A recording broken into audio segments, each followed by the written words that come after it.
Week 44, day 6.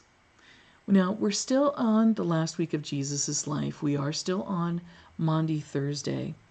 And now we're going to look at John's recollection of these events. And that's something to consider. Of the gospel writers, Matthew and John would be the only eyewitnesses and participants in these events. Well, John chapters 14 through 17, you could say that there's a theme here, the theme being going out.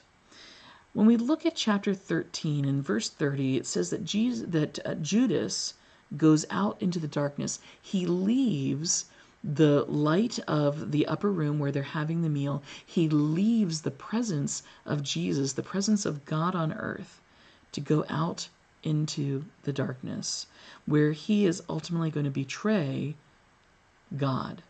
He's going to betray him for 30 pieces of silver. And we're never given the specific motive that Judas has. Maybe he really just wanted the money.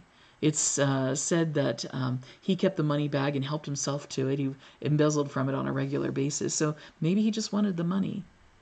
Or maybe it could be that Judas was a very fervent believer in Jesus' message, but Jesus is taking too long, or he's not going about it the way Judas wants him to. And so in his disappointment, he's just going to give him up and hope that someone else comes along that does it the right way. We don't know Judas's motives specifically, but we do know that he goes out, he leaves the very presence of God to fulfill his own roles. In chapter 14, verse 31 in particular, we see Jesus, this time not Judas, Jesus and the disciples go out from the upper room where Jesus had washed their feet. They're leaving this place where they have enjoyed the company of a supper that Jesus knows will be their last together. He's given them the last lessons that he has to offer before this sacrifice that he is going to make. And they too go out into the darkness. For Jesus, this is a time of spiritual darkness. He knows what is coming. This is the time that Satan, what's the word I'm looking for? The opponent, the adversary, has looked for the opportunity to kill God. And so he leaves the comfort, the warmth, the joviality, the light to go out into the darkness so that he might pray before the events that are about to occur. In chapter 18, verse 1, just as we end this particular reading, it says that they go out of the city and they go to Gethsemane.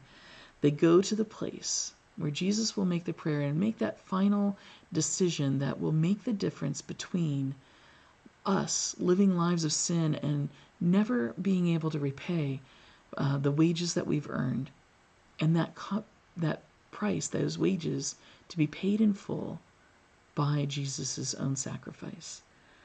Jesus is not only going out of the upper room, Jesus is not only going out of the city to Gethsemane, Jesus is preparing to go out of the world. The disciples will stay behind to bear witness, and Jesus will send the Holy Spirit to comfort and minister to them and to us. But in order for those things to happen, Jesus first has to go.